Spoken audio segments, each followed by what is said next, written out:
baby.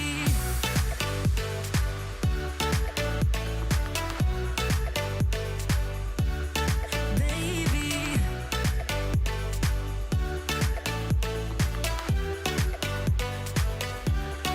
baby,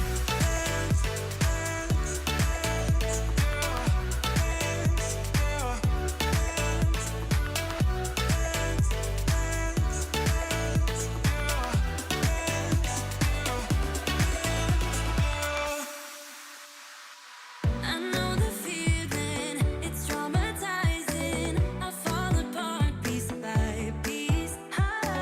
No superheroes, no silver linings. Just keep on moving to the beat. Paralyzing every pore. Oh, you feel it taking over you.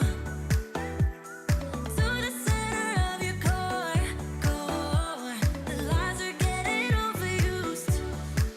When you are under the weather, getting caught in the storm. Do you remember? I told you if we dance in the blizzard, we are not getting cold. So keep on dancing, baby. Dance, dance, dance, dance, baby. Dance, dance, dance, baby.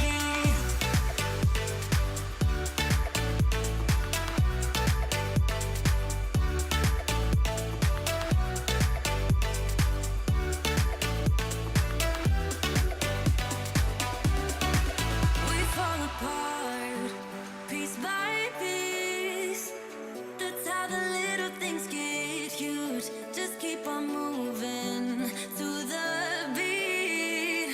Don't let them get the best of you. When you are under the weather, getting caught in the storm. Do you remember?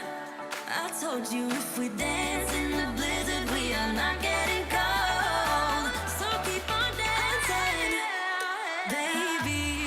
Dance, dance, dance, baby. Dance, dance, dance,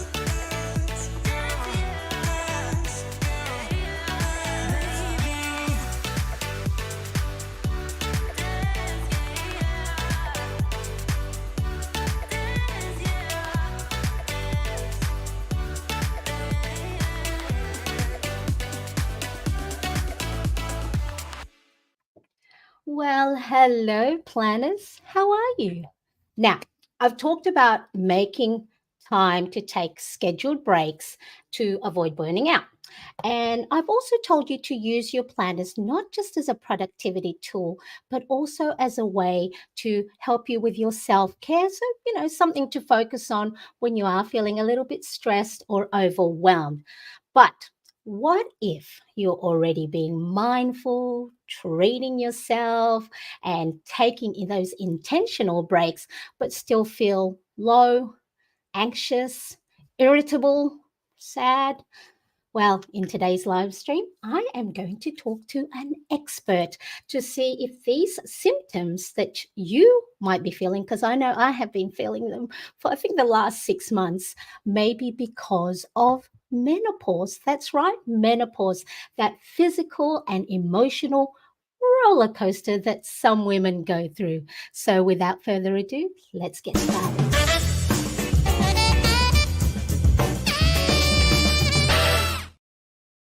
Well, in today's video, I'm very excited to have Bette Vargas of Crazy, Sexy Menopause talk about menopause, that so called change of life for a lot of women, and the many symptoms that come along with it. Whoops, knocked my pen over.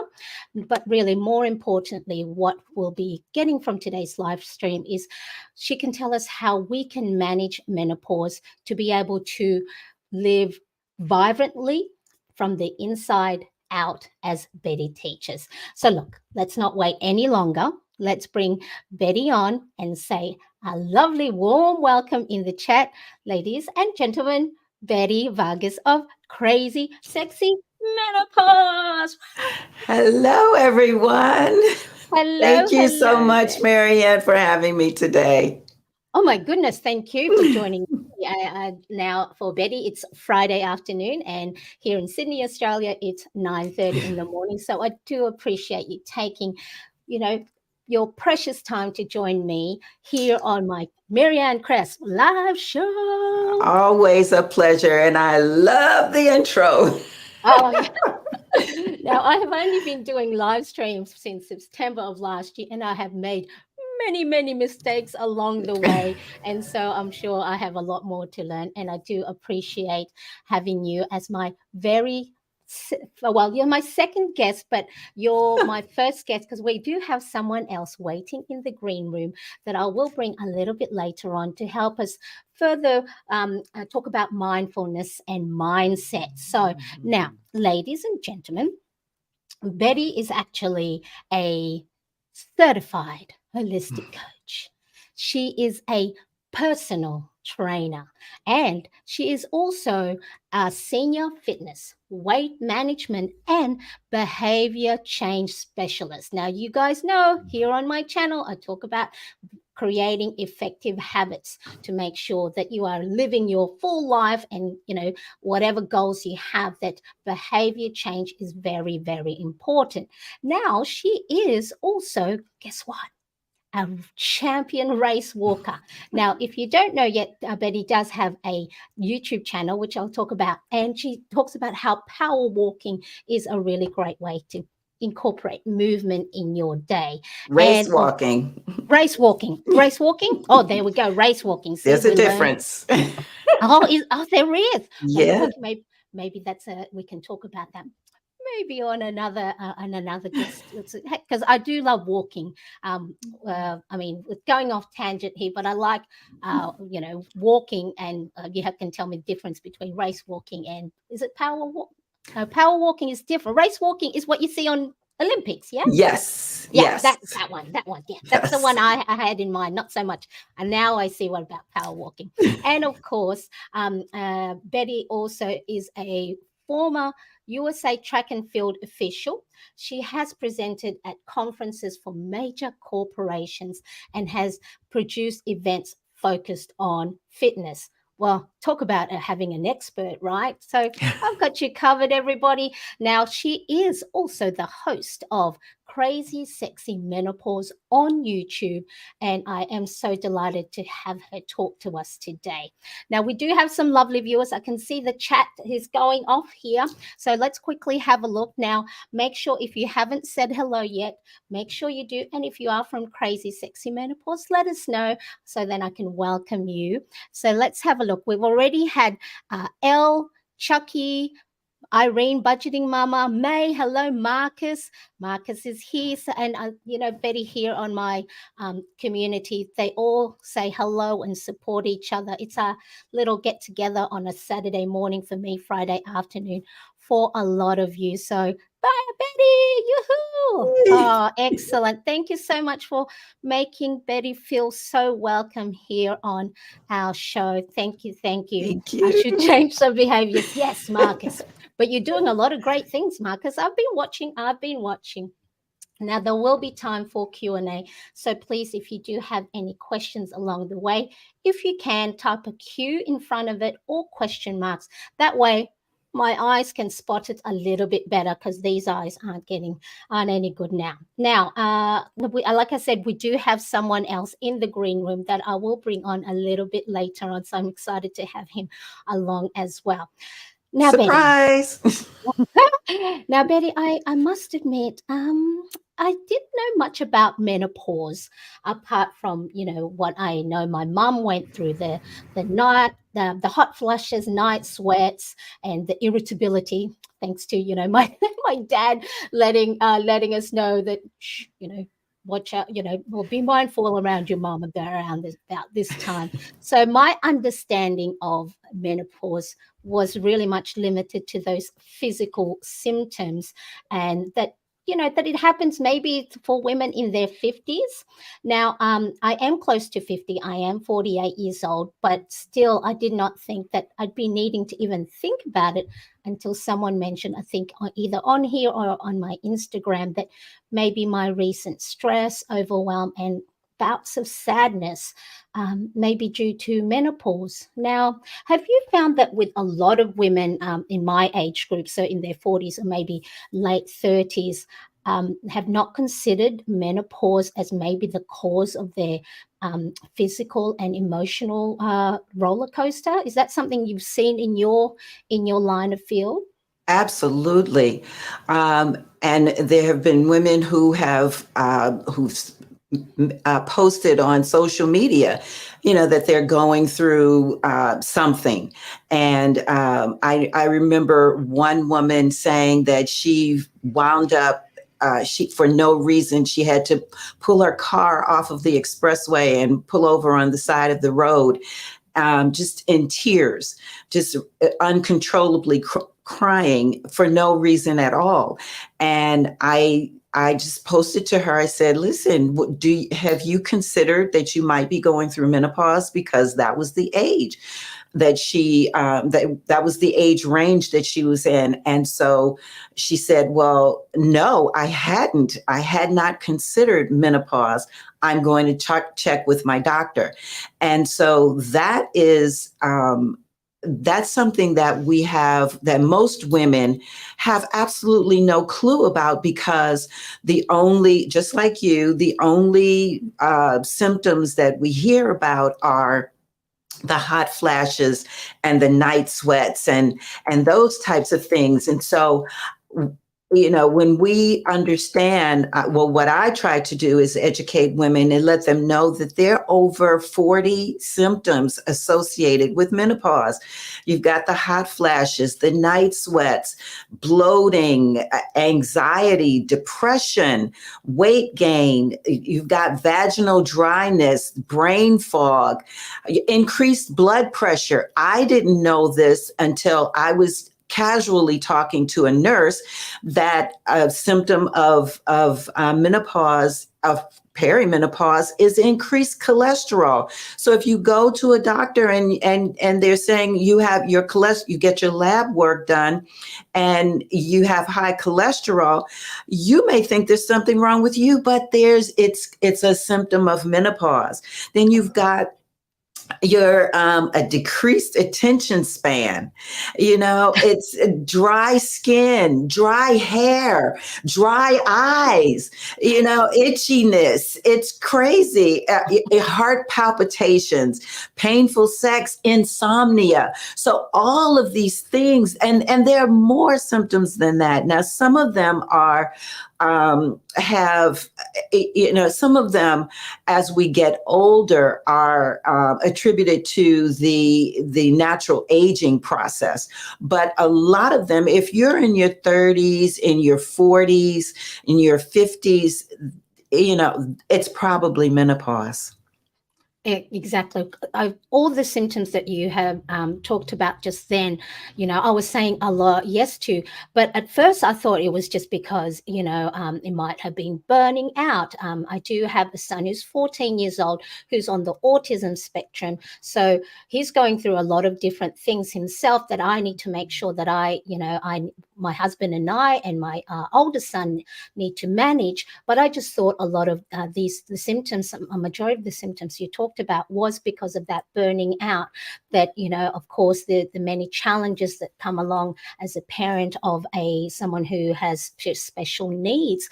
But and then I just thought I have to try and manage that, but I didn't even think about that these changes could be because of menopause. So I think you've come at a perfect time for me, Bette, to impart your knowledge, because I don't know much about it. So thank you so much for letting me know those different symptoms that we might think is just normal part of life, because life is stressful enough as it is. Yes. But we may not necessarily because think that it's all the changes that's happening in, within ourselves, in our body and our hormones. So what I would like to know is, how did you actually start? How did Crazy Sex Menopause come about? Well, what made you? I mean, I could see that you're already, an expert in a lot of different things. But how did you start Crazy Sexy Menopause? What was involved with that?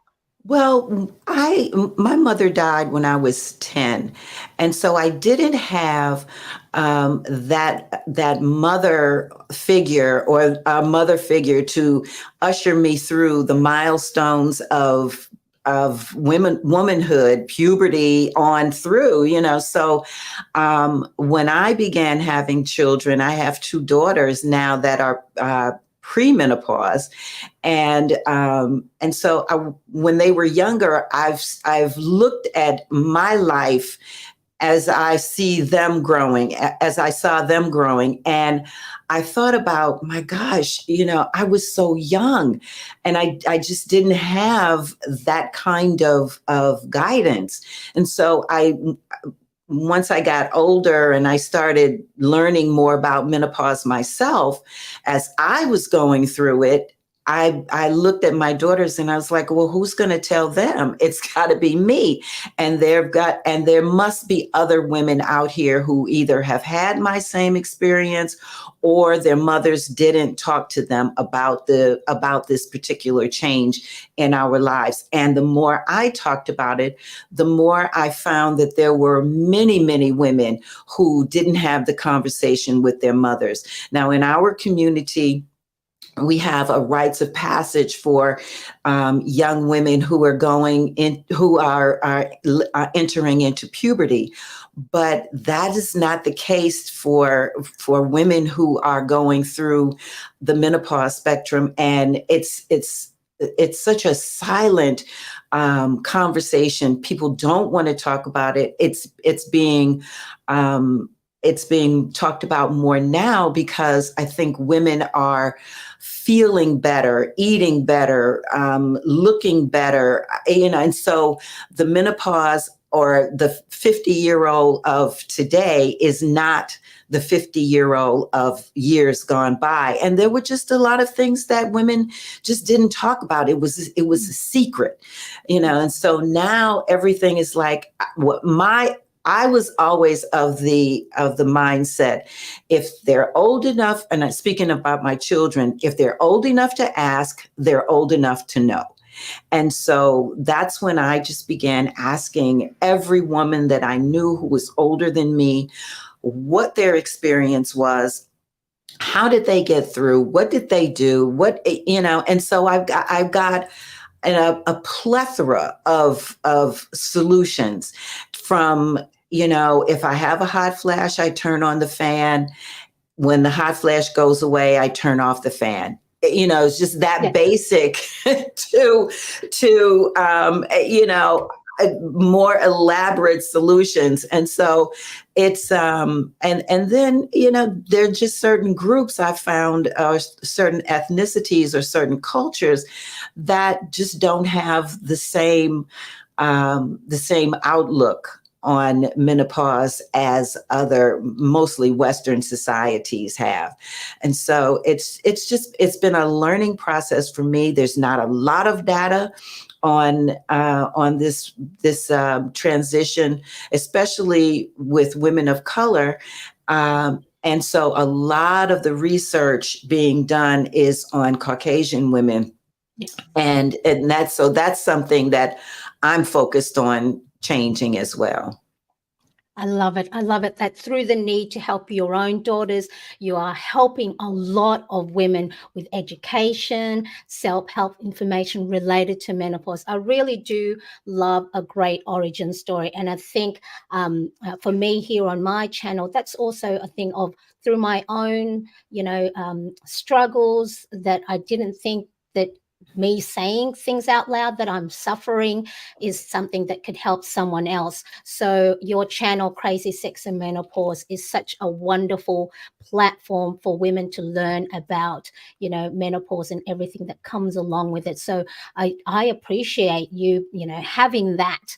And you did mention, the 50-year-olds of nowadays are so different to what we thought. We think old as, the grandmas of the gold. Is it the The Golden Golden Girls? Girls, yeah. Yeah, B. Arthur, Betty White. with the grey hair. Now the 50s, Hmm. your J Lo's and so who are looking after themselves, who are taking grasp of their own journey through movement, and good eating, as well as having the right mindset. So I do appreciate you having this channel and me finding you, through now Betty and I actually go through the same accelerator program course to help our content creation and grow it into a business where we can help more women that's in our field to be able to learn more. So I appreciate you having your platform, Betty. So thank you so much for that. So always love a good origin story.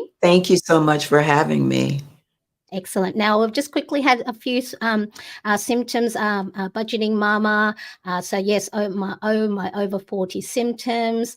Anemia is my biggest problem. And even Marcus had said, pause, as in menopause, is an unfortunate name for it because it sounds so insignificant when it's actually, such it's your next phase of our life, which is, what I think is, when I said menopause, people go, oh, menopause, oh, watch out, kind of thing. But I've always thought, it's a great way to embrace the different changes that come along in our life, whether it's physical, emotional, getting married, having children. There are hardships, of course. I don't want to say that it's not, there's no hardship through life. But I think if we embrace these things, and I think we'll talk about that a little bit later on when it comes to mindset, that, we shouldn't look, even though it is a tough time to go through. I know from what I've heard from a lot of people so far, menopause, but I think it's a good way to embrace it. It's sort of like, come on, we can do this. Yes, I'd love to say is that menopause is nothing to fear. There's a mindset, and we'll talk about that a little later, but there's a mindset, and I think it's mostly from the media, having women think, oh my gosh, this, when you hear the symptoms, you get fearful. But Yes. really, menopause just marks the cessation of a woman's menstrual cycle.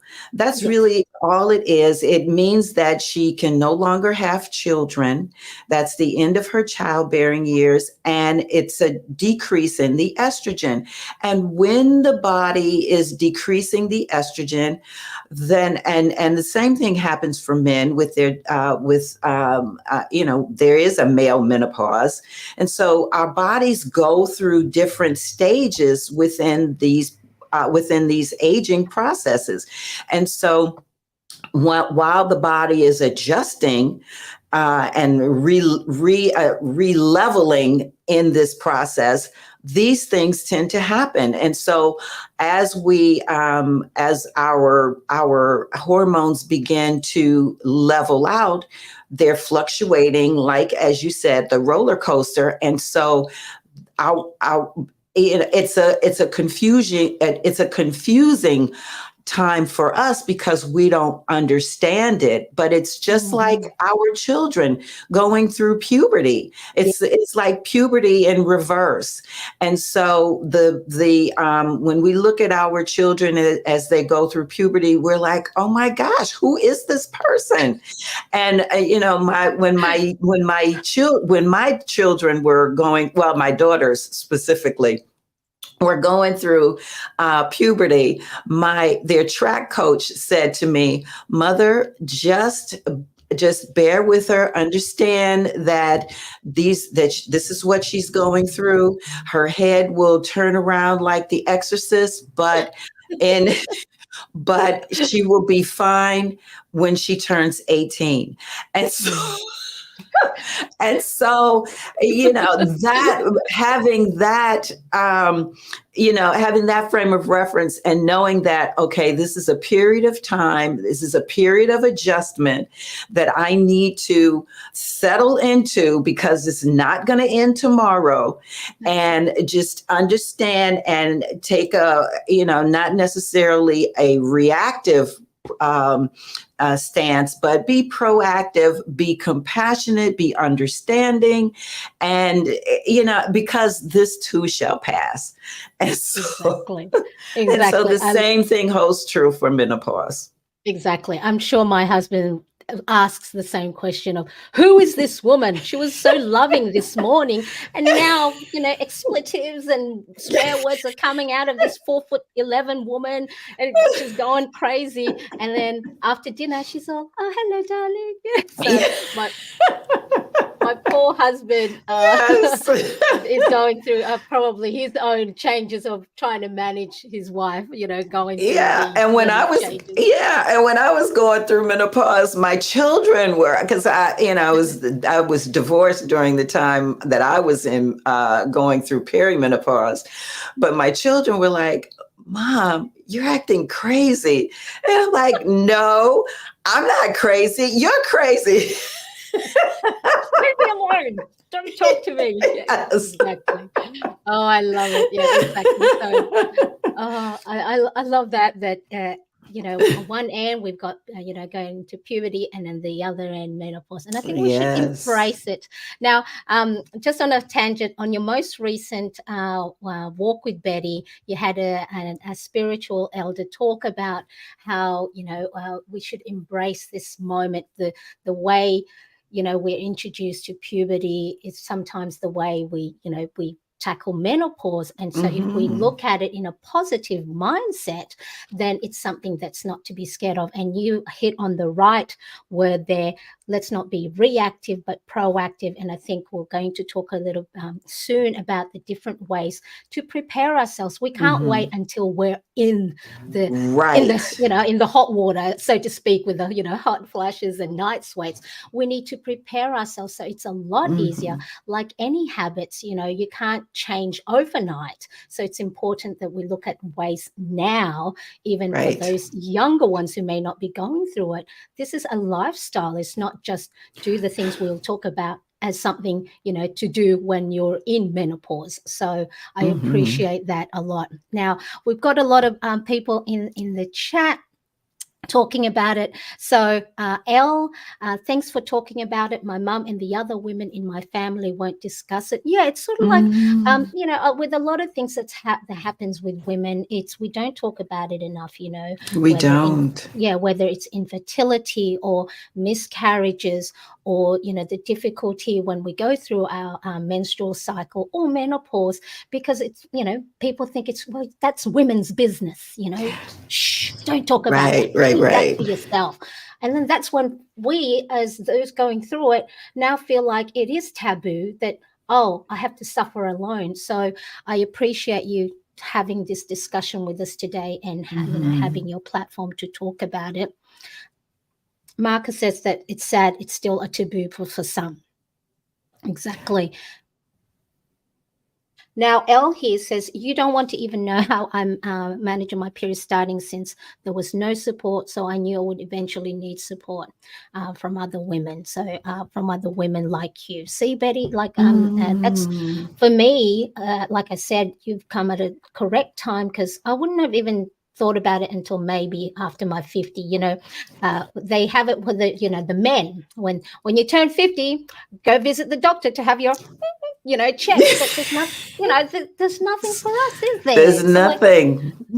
Oh, for me, I thought menopause, that your period stops and that's it. And but there's so much more to it. There's so much more. So budgeting mama, your thoughts on hysterectomy. So I'll start that, Irene. So we'll talk, see if that, because I wouldn't know much about it. So maybe a little bit later on, if Betty has any insights into that, because we'll go through the spectrum of menopause and the definition behind it. So thank you, Irene. I'll star it and we'll come back to it. So I'll make sure I have that on my note because remember, Mhm. take it out of your head and down on paper so you That's don't forget. right. And so May says it's so good that we are now discussing this since some of us go through it with no understanding. Yes, we should have a ceremony of some kind for it. Yeah, it should be like a party. That's exactly what I'm working on, a rite of passage for women going through menopause, because there's absolutely nothing for women. And, everyone, and because everyone's experience is so unique, Mhm. um, eh, you and people don't know all of the symptoms. People don't, and like you said, you thought that when you turned 50, or when you got into your 50s, you would be there, but that you would, then have that conversation. But you have to have it before. It has to happen before. And that is exactly why I started this channel. And a funny story is, I spoke to my daughters about, being prepared. Now, my youngest daughter, who is 38, um, I spoke to her about it a couple of years ago, and she said, "Well, Mom, none of my friends are talking about that. That's not even a conversation that we want to have." And I said, "Exactly why it's That's important for right. you to do it, because then you're scrambling to thinking, oh my gosh, I must be crazy. Yes. Is it What just is me? going, yes, why am I, just even the basic thing with a hot flash. Yeah. Am I the only one in the room that's hot? I mean, Yeah. it's you have no You know, grabbing whatever paper or serviette you have to exactly. fan yourself. Yes, me. Exactly. You have no idea. You have no clue that that is a symptom of menopause. And where many doctors are saying that one of the main indicators of your being in menopause is that your menstrual cycle becomes less and less. But that's not true for everybody. Yes. That's not true. That wasn't true for me. So it's important for us to know. I've done that. I, Yes. I have done that. Amazing. Yeah, exactly. You're not alone there, mate. Seems. No. I know I've stood in front of the fridge. Yeah, cooling Yes. myself. Yes. Oh, excellent. Oh, it's something, it's really something. Exactly. And of course, as Marcus says, men also do have midlife crisis at around about 50, but you They don't go through do. the inner stuff that we women go through. I'm not diminishing, of course, what men go through, but boy, ours start from 10 or 11, 12, 13 to when we're 60 and 70. Yours do. Yeah. But Men I men go out and get a new girlfriend or a new sports car. or get an earring. Yeah. Oh, and while we women put our head in the freezer. Oh, Right.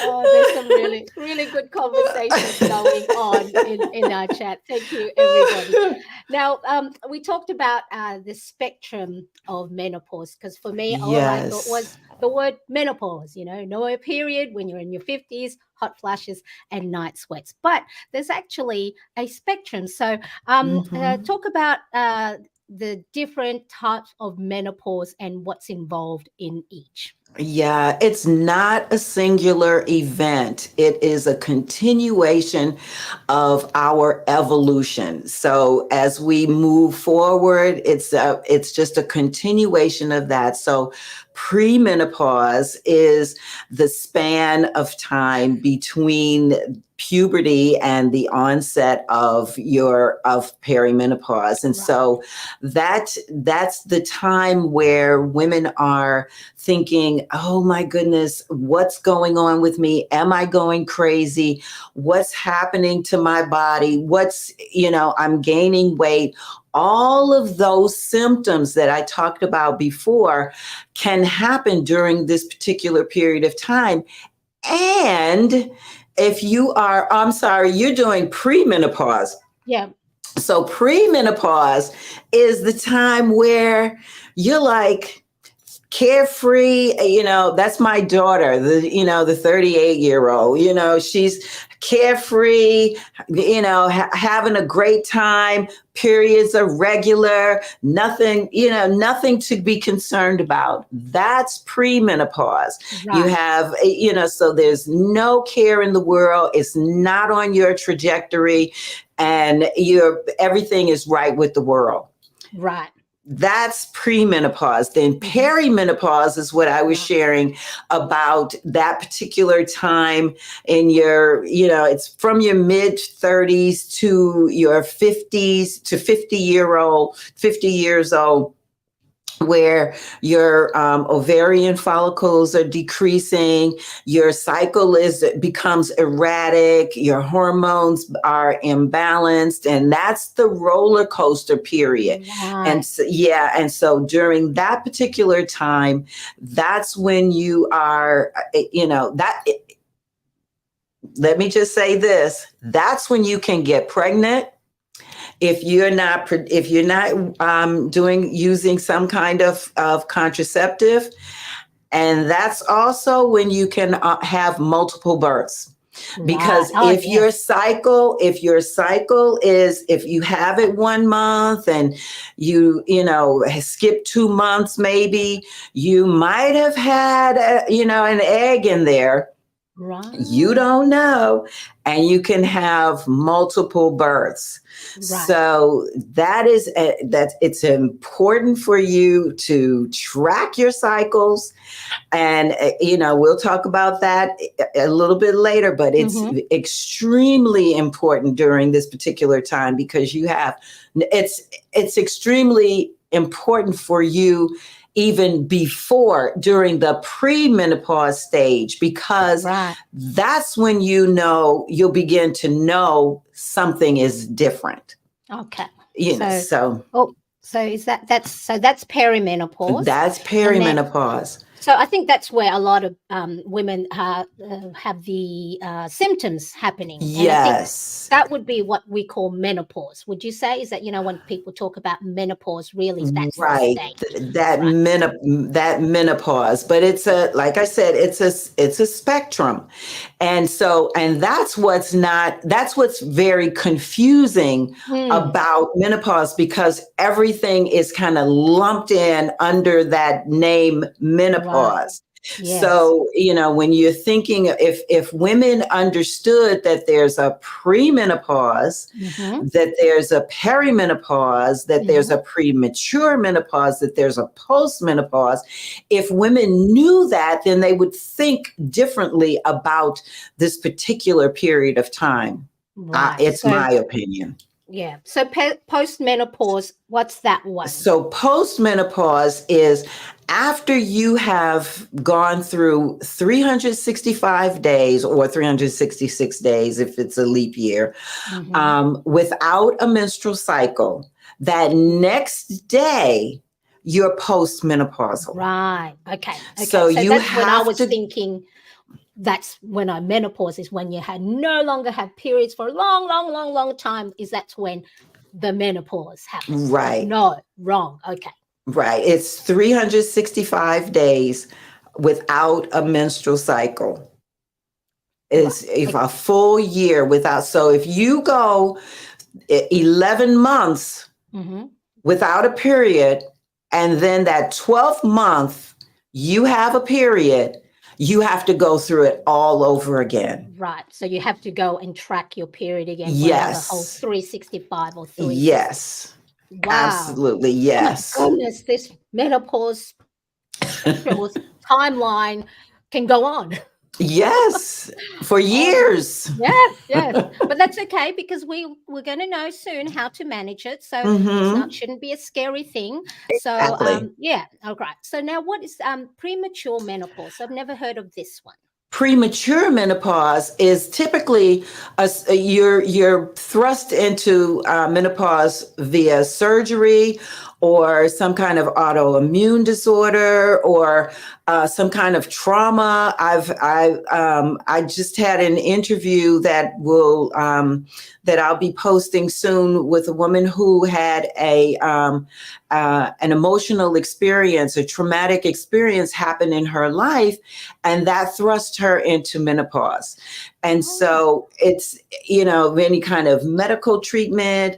And your one of your guests mentioned about a hysterectomy. Well, if you have a hysterectomy where your ovaries are removed, then that will throw you into immediate menopause.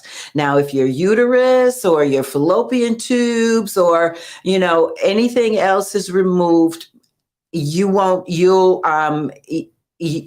that's not affecting menopause. You don't go into menopause with those. But if your ovaries are removed, you will go straight into menopause. Right. Okay. So then, Budget And Mama's question, is that answered through, would that be part of like a premature? yes, yes, and that can happen at any age. I've spoken to women who actually have gone into premature menopause at the age in their 20s. So, so that can happen. And a lot of times, women have fibroids, many, many fibroids or endometriosis or, something like that where they have a total hysterectomy, and that's where everything is removed. And then they will go into menopause, premature menopause. Okay, so all right, so a lot of things to get our head around. So, I wouldn't have known any of these things, like you said. So, we'll have, if you are watching this on replay, you can, pause the video to find out what all the different spectrum of menopause. So there's pre, peri, post, and then premature menopause. So many great information that you have shared with us, and about also we talked about the last period. So for us to be in post, let me understand this, for us to be in post menopause, so it's that day, the 366th or the 367th day is post menopause. So really those women who are getting these physical and emotional symptoms, when our hormones are all changing, that would be considered perimenopause. Perimenopause, yes. Perimenopause. All right, excellent. Oh, Betty, I've got a lot to learn, but I think really important is, I want to, of course, for those of you who want to learn a lot more, it's really important to, follow Betty on Crazy Sexy Menopause, because she is talking to I said to Betty, the Walk with Betty, where she's talking with real women who are either going through menopause or have gone through it, to find out more of the different experiences these women are going through. Then it's not so scary because we can prepare for it. So make sure, I'll have the link in the description. So it's really, really important. And not only that, excuse me, but you may see yourself. And then, if you see someone that I talk with that that's going through something that you may be going with, then that lets you know you're not alone. Exactly. We're not alone in this. And this is so important for us to hear, that you're not alone. And we'll get to a little more about that a little later. But, Yeah, and I think it's that important. community that's so important, because I have experienced here on my own social media platform, when I share my struggles, that I get whether in my comments or private messages that a lot of women have been, whether they're just starting to suffer these different emotional roller coaster, or they've been suffering for a long while, to know that, oh my goodness, it's not just me. And because it's not, but because it's not talked about, we feel so alone and isolated in a world Yeah. already. We've gone through the pandemic, and in a world where we're talking through our devices, we feel like we have to do this by ourselves when we don't have to, We even though, don't. yes, we get our information from, YouTube and everything else. It is such the information we can gather from those experts like yourself is just so valuable, and to know that we can always seek help, and so it's so important. Mm. Irene Budgeting Mama says menopause is one day. The day is 1 year anniversary, no more periods. The next day is post menopause. Exactly. So Exactly. thank you, Irene, for letting putting that for us. So now the physical symptoms that we talked about, the night sweats and the irregular periods, of course, are the more visible things. And I want to talk more about the emotional symptoms. We touched on it a little bit earlier on in the live stream. So what happens to our hormones, and how does this affect our all the many emotions that we go through, I know I'll go through when we are in perimenopause. So yeah, let us know what's happening with the hormones, because that's all I know. Estrogen. That's the only thing I know. Well, we've got this estrogen, the progesterone, you've got the serotonin, and all of these different hormones that affect our bodies in certain ways. Like the serotonin and melatonin, they affect our sleep. They affect the way that we think. All of these hormones affect every area of our bodies. And so knowing that, we can be proactive in terms of finding ways to make adjustments in what it is that's happening to us. If some and that means looking at your body, figuring out what's happening to me. Because it's technically an inside job. It has absolutely, because each person, each woman's experience is different or unique. You can't, while there may be another woman who has hot flashes, she may not experience insomnia. Everybody's diet is different. Everybody's activity level is different. Everybody's mindset is different. So these are things that what we need to focus on individually before we and track what's happening, so that we understand what's going on within our bodies and what's affecting us, and then looking at ways to make adjustments in our lifestyle to support our living and our strength and our vitality during this time, so that we can move more effectively and live more vibrantly as we transition. Because you got to settle in. I mean, there's just, it's like my daughter's coach said, Mother, it's going to be a few years. Yes. It's going to be a few years. And for some, it's longer than others. And so, you don't think in terms of, oh my gosh, when is this going to be over? You don't want to think. That's the absolute wrong way to think.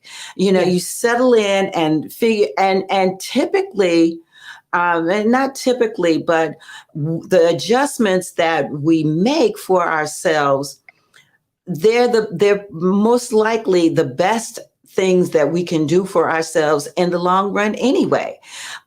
So if for me, my body did not, I could eat anything that I wanted to eat before, and not have any problems, Mhm. with weight, nothing, nothing.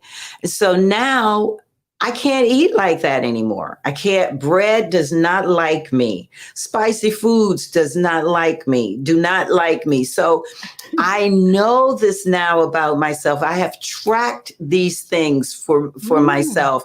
And so, if I choose if I'm out and there's something spicy and I'm like, okay, I'm going to eat that, I know that it's going to affect me.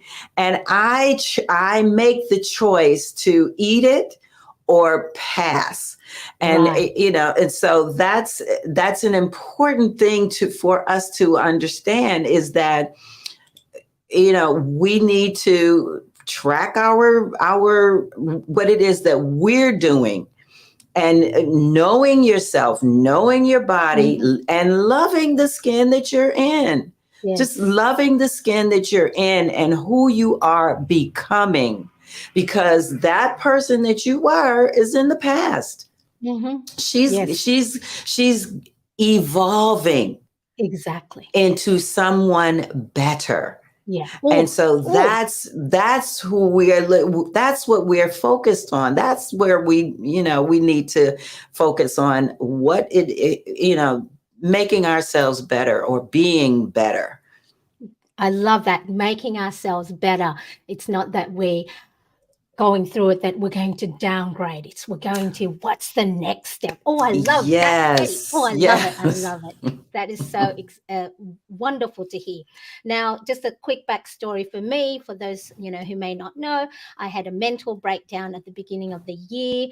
I asked for help from my husband because for the last 4 years prior to February of this year, I'd been homeschooling my son, who is on the autism spectrum. The pandemic, he's a teenager, he's going through his own changes as well. And so I asked for help. And then I thought, because my plate isn't as full with the homeschooling, and then I can concentrate a little bit more on myself healing, that the stress and overwhelm wouldn't be as prominent. However, what I've found is the frequency between low moments and sad moments were more, a lot closer. And then that's when I had to have someone point it out to me that it may be because of menopause. So we've talked about that. It's important that you know women going through it see other women experience Mhm. it as well, talk about it, that feeling stressed and overwhelmed does not equate to us being weak. you know it might be Right. the changes that's happening within our bodies. So that's really, really important. So now we're going to talk about the good bits. So we talked about the symptoms, but now let's be proactive and not reactive, and talk about how we can manage the symptoms of menopause. And you teach 3 keys to understanding it, and Mhm. how help women live their most vibrant lives. But before we talk about those 3 key understandings, I'm going to bring on a very, very patient Angelo, who's been in the green room for a while. So Angelo is your husband, Angelo Allen, who is actually also a reverend.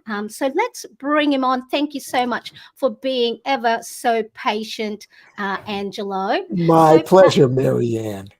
look at us all looking good. Mm-mm-mm. So if this is what for us, Betty and I, if this is what perimenopause, postmenopause looks like, a lot of women have something. I think I look okay. You Today's a look good day. great. You Very look Today's a good. good great. day. Today's not a sad day or irritated or frustrated day, so I can see myself in a better light. But so Angelo, Yes, ma'am. please tell the good audience, who you are, what you do, and how you are involved with crazy, sexy menopause. Certainly. Well, thank you, Marianne. And thank you for just allowing me to be here. As you pointed out, I'm Betty's husband.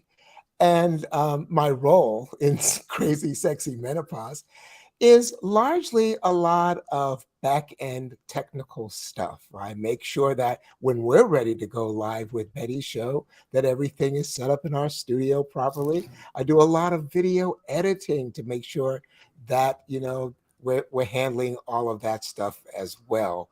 And, you know, keeping in mind that Bette is the founder of Crazy Sexy Menopause. She is the vision caster. This is her dream. My role is to support her in whatever way I can. And I love how she shows up in the world purely with a desire to help women understand. And as she says, so many women don't have a clue, you know, necessarily about what this is that they're about to move through because of the taboo or other, you know, societal inputs that inhibit women from talking about it. So yeah, that's kind of what I do with Crazy Sexy Menopause. I love it. I love it. And now I did bring you on as well, is because I think the importance is as women, sometimes, you know, we're told to multitask, you know, try and manage a lot of different things. And then, of course, when we drop the ball, we feel like, you know, we're a failure. We're not doing a good job, whether as a mother, a wife, or an employee, or a friend, or a loved one. And so the reason why I have have you on as well is, you know, to be able to impart with us, you know, what sort of things our support system can do to help us when we go through all these, you know, things, the symptoms of menopause. So we'll talk more about that when we talk about the 3 key understanding that Crazy Sexy Menopause, you know, teaches, and all the different insights. So I appreciate you also being here, and, you know, Marcus says, Angelo. So, you know, make sure we show some love to the loved ones who support us, and, you know, they go through on their own roller coaster trying to figure out which one is she today. Do I have to step on eggshells today, or I can actually joke with her, you know, because I think sometimes that's what my husband's going like, am I allowed to say something? You know, me rolling my eyes, will that set her off, or will she laugh? So I appreciate you being here so much. Thank you. Thank you. My Now, pleasure. okay, so we talked about Crazy Sexy Menopause has the 3 key understandings that will help manage menopause and all the things that come along with it. So I want to talk about how did you come up with this concept, Bette, about the understanding the 3 keys so for maximal living? And then we'll talk more in detail about each one. Well, as a personal trainer, excuse me, and a health coach, moving through, well, and actually experiencing several clients and many clients, and looking at what they were going through, I realized that you can't have one without the other. Mindset is key. Everything starts in the mind. It's how we think about not only our lives, but about menopause and what we eat and how we move in the world. So our mindset is key. If we don't think we can do something, then we won't. Mm-hmm. And so on the conversely, if we think I can do this, then we will. And so it's all about mindset. Everything starts in the mind. And then the meals piece is that the nutrition fuels our thinking and our movement. And then the movement piece is that movement provides us with the strength and the vitality to actually move forward in life. And so all of those three are connected under the umbrella of not only menopause, but under the umbrella of life. It's all about life. And so that's how that's how I came up with the 3 keys of mindset, meals, and movement. And I use the M's because it's easier for people to remember. Exactly. I love that. Is it alliteration? Yeah. Yeah, alliteration. That's it. So, all right. So let's talk. You said mindset is, you know, the key. So we're going to leave that at the end because I think that is here Marianne, Cresp, when I do my plan with me, and using our planner not just as a productivity tool for our to-do list and our tasks and appointments, but also making sure we're being mindful and looking after ourselves and our well-being. So we'll leave that till the end. But talk to me about meals. So Betty, what would you say are the top 3 things which we should do when it comes to meals? The first thing is to clean up the diet. That's, whatever is not serving you, get rid of it or eliminate it. Some people will think that that's a little drastic to say eliminate it, but if it's not serving you, why continue doing it? And so that is that's the first key. And and it's not something where you just take everything out of your closet, out of your pantry and your refrigerators and toss it. You can gradually do that. Gradually eliminate things out of your diet by initially finding the foods that no longer serve you, and that requires journaling. And this is something that we'll talk about later, but it really does matter that you track your foods. And eating. I like to look at it as a 90-10. So 90% of your activities in terms of your eating is focused on eating healthy foods, foods that are live, foods that are going to give you energy, foods that are going to sustain you. 90% of your diet should include those foods. And then 10% are the foods that you can splurge on. And those are foods that and this is not an everyday thing. You have a program where you're eating this way all the time. And then if there's a special occasion where you go out and, you want to you don't want to have people wondering, oh, well, do we invite her or him because we don't like, because they don't eat, so you want to be sociable in that way. And so that's the 10% of the time. And with regard to your plate, your portion sizes may need to decrease. The amount of food that is on your plate may need to decrease, or you fill your plate with more vegetables as opposed to starchy foods that are no longer going to support you. You have a minimal amount of protein that will support you, and knowing these numbers, knowing the amount of protein that you need to have in your diet to support you is good to know. And so it's these types of things in terms of your meal planning, eating more fruits and vegetables, nuts and seeds, those types of things. Eating at a specific hour during the day. Sometimes people will balk at intermittent fasting, but I was doing that before it was called intermittent fasting. And you eat within a certain period of time and you stop eating within a certain period of time. And I don't see, it's the easiest thing that you can do to get your diet on track, so it's those types of things that that I would suggest. And would it be all right for me to offer something? Yes, of course. When I met Betty, I did not have keen awareness about how I was eating.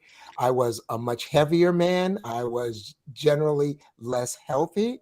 And it was because I didn't know that, there's a way to read the nutrients label that's, on the packaging of foods and understand the amounts of SOS, salt, oil, and sugar that you're putting Right. in your body and how to interpret that information.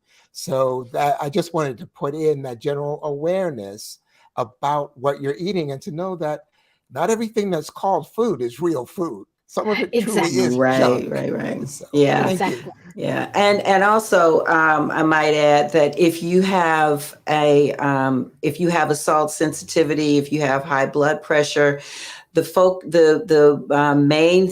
main ingredient on the nutrition warning label is the most important thing, most important number that you should be looking at, as opposed to calories. And so if you have high blood pressure, you don't want to consume more than 1,500 calories or 1,500 milligrams of sodium. And so if you have a sugar sensitivity, or you have blood glucose sensitivities, then the sugar number on the label is something that you want to be aware of. And so I have a video about that, but these things are very, very important for you to be aware of. And yes, it's something that is difficult, or it can be a challenge to give up, because the packaged foods, or packaged food substances that I call them, have so much. It's in everything. So Yes. you really have to be cognizant of what it is that you're putting in your mouth. And that's why I say the most important thing, over and above anything else, is to eat live foods, foods that do not have a nutrition label. Yes, I think I don't know where I heard it from. They said that if you can't make something without, all the chemicals and everything else that's in the back of the labels of the food that you're eating, if you can't make that without all those stuff at home, so if it has 52662 blah blah blah chemical name, then that type of food shouldn't be in your diet or be prominent, like you said. Now I want to know in the chat, what kind of guilty pleasures do you have when it comes to food, or if you are hitting the mark with regards to making sure we have live food, vegetables and fruits, and are you looking at the protein and the calories that you're eating? Let me know in the chat. Type it in if you have guilty pleasures, because for me, I have to be careful of the food I eat, because I do love a lot of salty food, because I've been known to sit on the couch with my bag of Doritos, bag of Skittles, and as a Filipino, I love all the lollies, that are sugar coated or are very high in salt. And I think my doctor said that I need to keep an eye out on my blood pressure. And a lot of Filipino food have fish sauce and a lot of seasoning, so I know I have to be very, very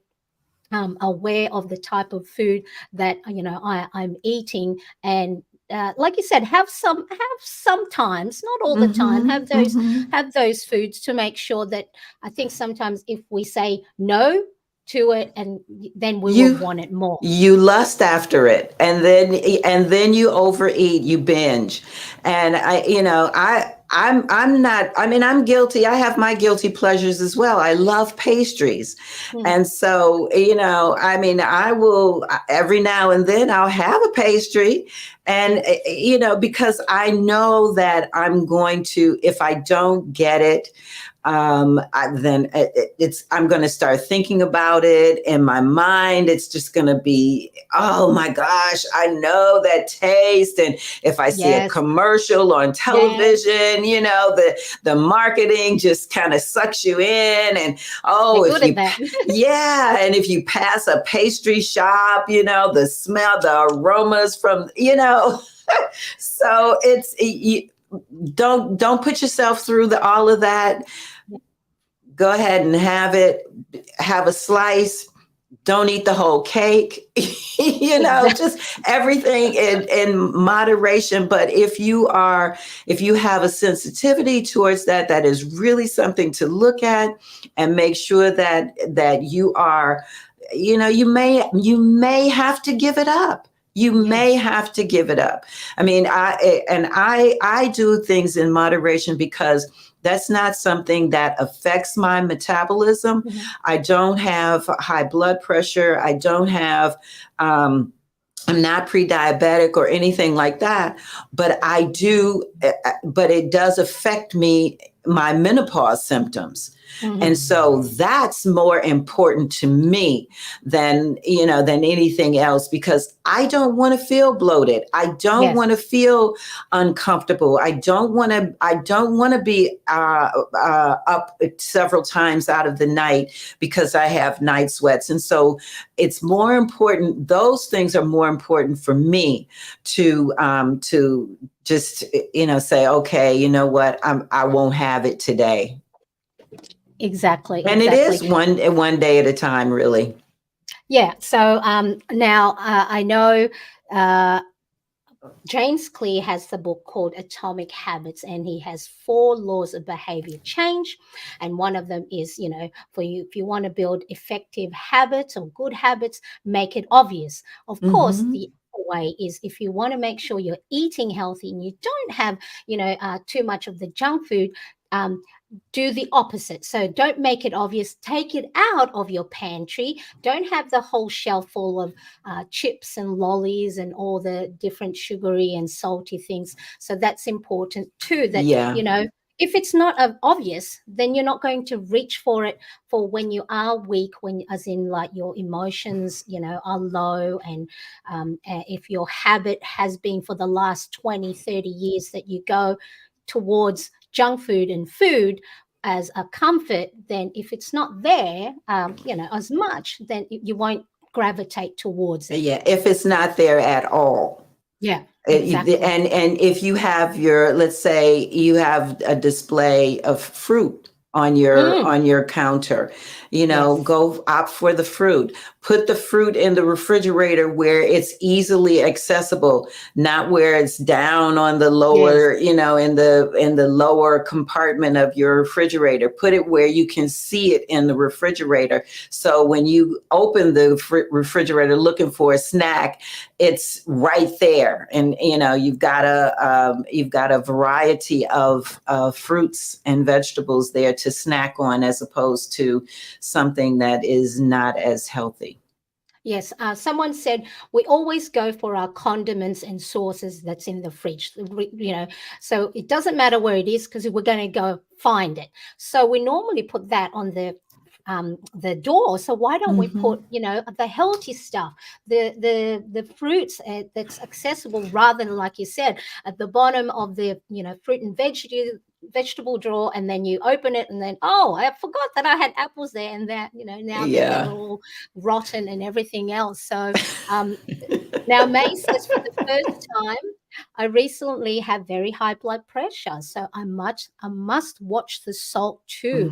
So Hmm. yes, you're like me, May. I have to make sure my salt intake is not at the level it's at Same with now. me. Yes, Hmm. see, this, like I said, the learnings that we're going to have here is not just for the women; it's healthy living for all of us. Now, Right. budgeting mama says ice cream is her guilty pleasure Well, when it comes. now what I do with Mm-hmm. ice cream is I have a high speed blender, and I will freeze my fruit. I'll freeze my bananas and whatever other fruits I have, and I will mix them in my blender with a little nut milk, and just put it in the blender, and I have an ice cream. Oh, there you So go. and nuts, and so we had some what was that, banana walnut Oh, it was ice delicious. cream It was recently. Yeah. amazing. Yum, yum. So That yeah. sounds good. Do you have, like, in your in Crazy Sexy Menopause, these type of things that, food that you can share, like the type of food that you have? Is I that something have you have? I've started, well, actually, I have a couple of shorts that we have on there. I did a protein ball that I created, and so it's, because as you get older, we need a little more protein in our diets, and so I created a protein ball. And it's just a snack, and Yeah. it's extremely dense and it's extremely nutritious. And so I have that, but Excellent. Angelo Yeah. actually has been asking me to do more videos on meals and in Yeah. menus and things of that nature. And so, yeah, that is something that we will be doing. That'll be a great idea. And like you said, the snacks, because in a moment of weakness, that's when we go and reach out for the easiest thing, which is they're the processed one, they're the packaged food. So that would be great. And so for those of us that, I mean, I already follow Crazy Sexy Menopause. And if you're watching or if you're on replay, make sure, you go follow Betty there as well, because there's so many great stuff in there. Now, Elle says that she used hibiscus tea to lower my blood pressure naturally, and it really worked. So, It you know, does. fantastic. And, she says it tastes sour, but it works. Oh, I love sour though. So that could be a good thing for me. So that I might have to check that out. I might have to hit you up, Elle, for that more information about hibiscus tea. And May says temptation is everywhere, and we need to be aware of it. Yes, that is the most important thing, is to be aware, because we're so bombarded with negativity from the media.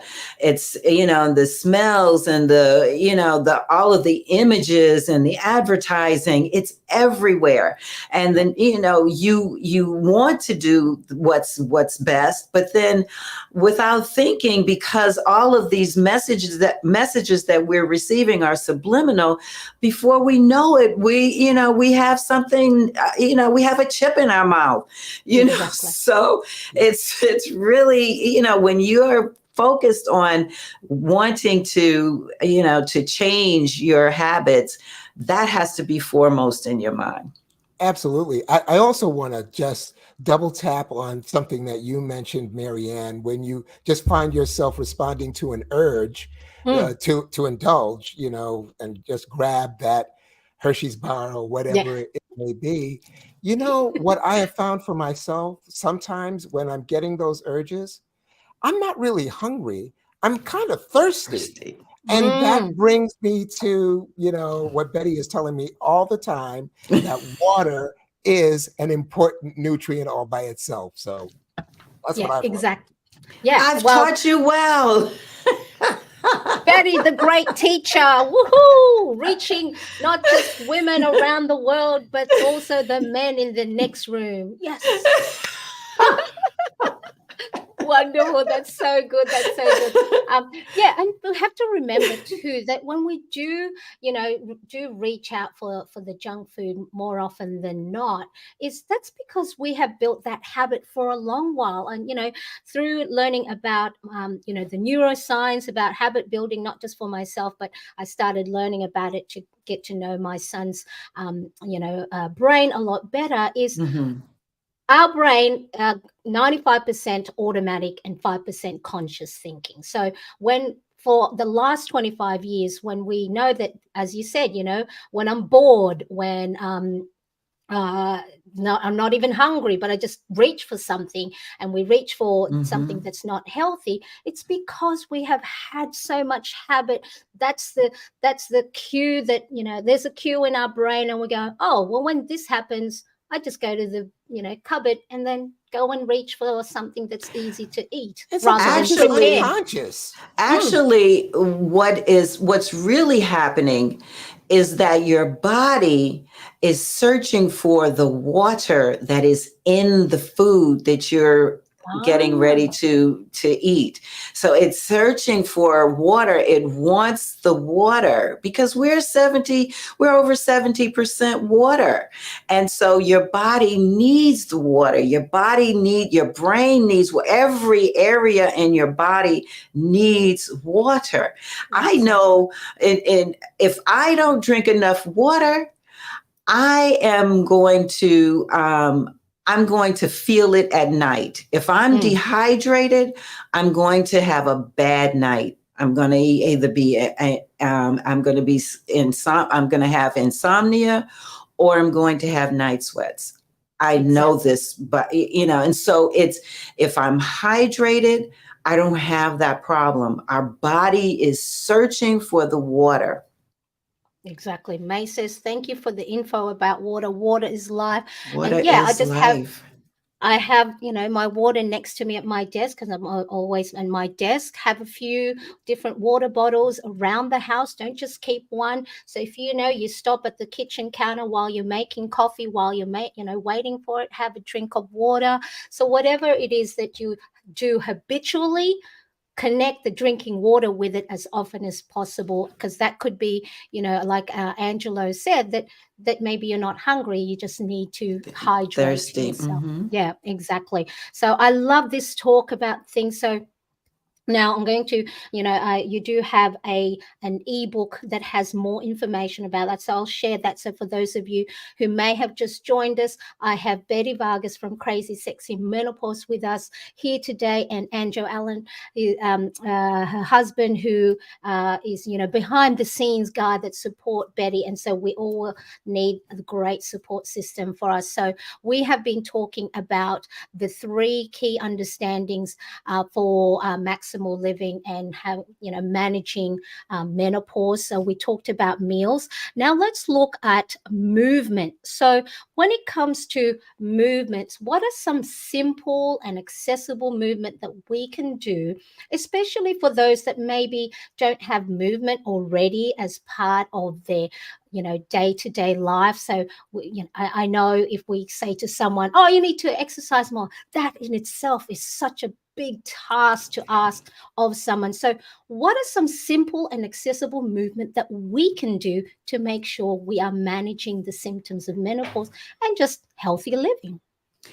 You can get out and walk, or you can walk in place if you're at home. I know of people who have just walked at home, walked in place, walked around their house and lost tens and hundreds of pounds just in their homes. And so that's one thing that you can do. Yoga, practicing yoga, stretching, moving your body. Yes, absolutely. Dancing in place, putting on some music and dancing. So those are just just a few things that you can do inside your home to get that body moving. And moving helps to not only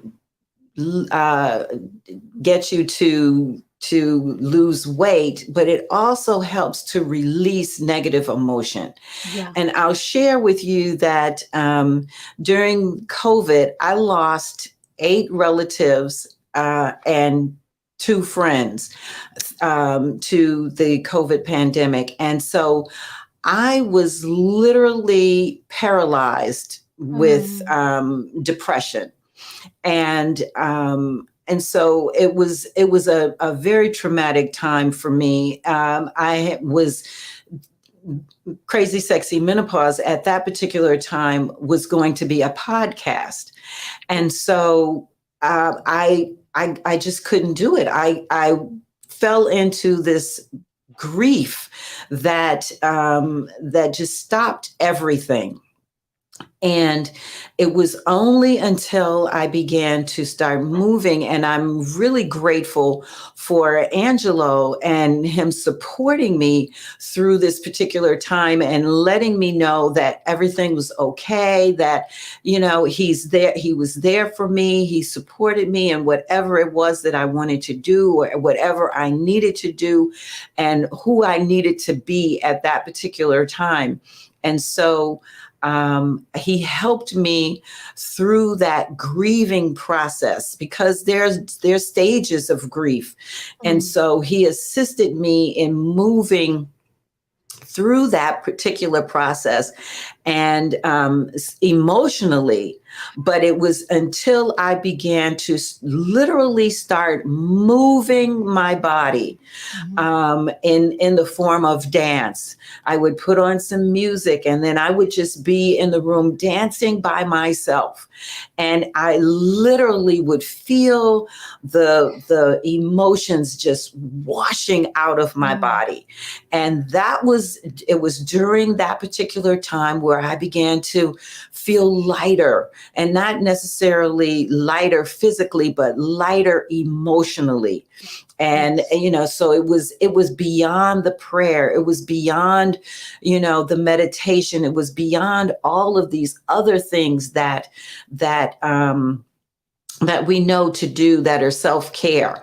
It was just it was that movement that was the key to releasing all of that grief that was housed and stuffed in my body. And so movement is way more than just losing weight. Yes, exactly.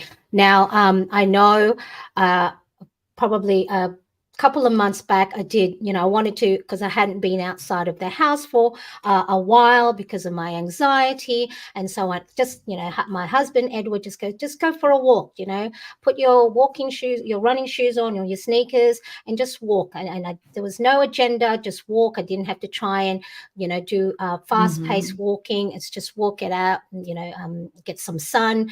And I did that, I think 23 days out of the 25, a couple of days that I missed. And I actually wrote a blog about it saying, why didn't anybody tell me that walking can give you so much joy and it just alleviate a lot of the pressure that, you put yourself, your mind through. So I for sure, know that walking has helped me. And when I know I've been stuck and feeling low and anxious and sad, and I don't want to even look at my planner, one of the first things I put on my to-do list is put your shoes on and get outside.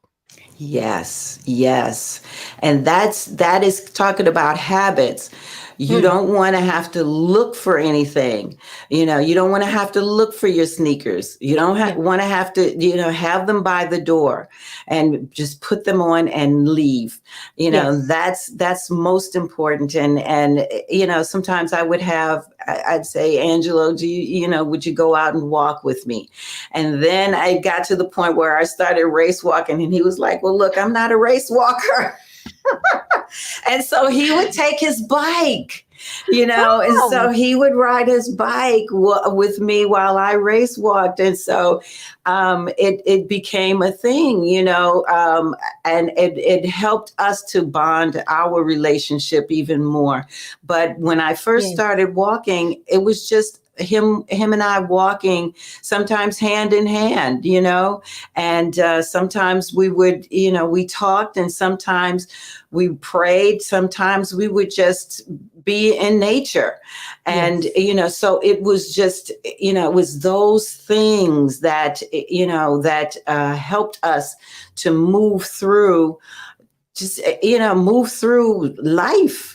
Because we were, we're all doing life. We're all, that's what we're doing, That's and what so we're here. yeah, that's why we're here. And it's very important for us to, not only have someone to support us, it's important, but self-care is the best care. So you have to do it for you. And no one else. If no one is there to do it for you, get those shoes on and put them and go for a walk by yourself. One of the most important things, Bette, that I remember you telling me is that your body is designed to move. Yes. If you are not moving your body, if you cannot move your body at all, that's a sign of pathology and requires some other kinds of attention.